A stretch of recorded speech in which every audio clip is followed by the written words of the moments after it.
तुमच्या हे कधी लक्षात आलं आहे का, की आपल्याला त्रास देणारी लोक ही तेव्हाच जिंकतात जेव्हा आपण रिॲक्ट करतो.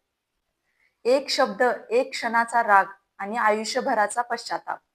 पण जर मी तुम्हाला हे सांगितलं, की शांत राहणं म्हणजेच हार मानणं नाही, तर ही तुमची मानसिक ताकद आहे.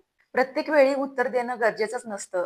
तुमचं सायलेन्स हेच मोठं उत्तर असतं. कारण स्वतःवर जो कंट्रोल ठेवतो, तोच खऱ्या अर्थाने शक्तिशाली असतो. आपण इतके पटकन रिॲक्ट का होतो? आपलं मन खूप वेगाने काम करतं. कोणी आपल्याला काही बोललं, काही टोमणा मारला, कोणी अपमान केला किंवा आपल्या विरोधात काही घडलं, तर लगेच मेंदू म्हणतो, "आत्ता काहीतरी बोल, उत्तर दे, स्वतःला सिद्ध कर." आणि आपण विचार न करता रिॲक्ट करतो.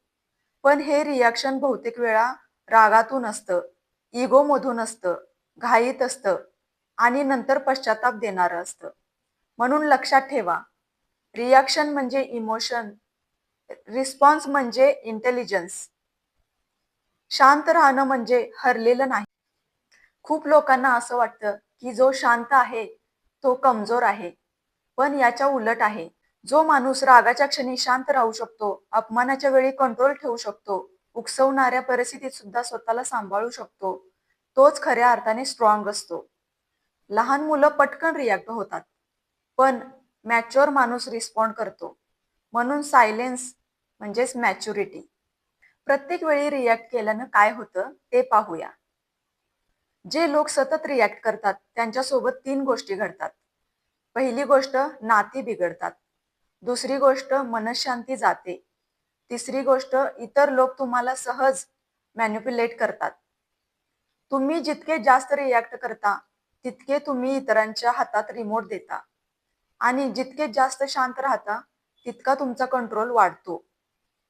शांत राहण्याचे खूप मोठे फायदे आहेत. तुम्ही चुकीचे निर्णय घेत नाही. रागात बोलून नाती तोडत नाही. तुमची रिस्पेक्ट वाढते. लोक तुमचं ऐकू लागतात. तुम्ही मानसिकदृष्ट्या मजबूत होता.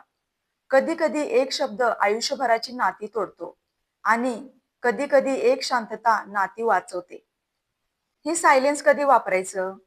शांत कधी राहायचं? प्रत्येक वेळी शांत राहायचं असं नाही.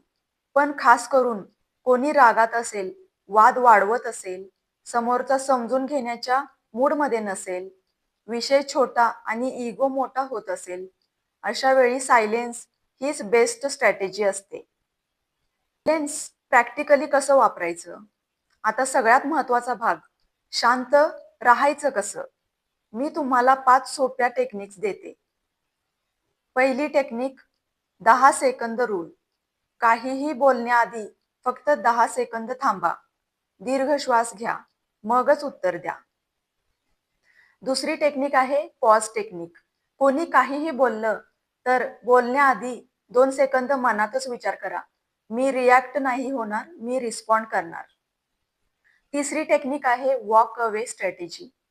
यामध्ये परिस्थिती जर गंभीर झाली असेल, तर तिथून बाजूला व्हा आणि परिस्थिती शांत झाल्यानंतर बोला. चौथी टेक्निक आहे इनर डायलॉग.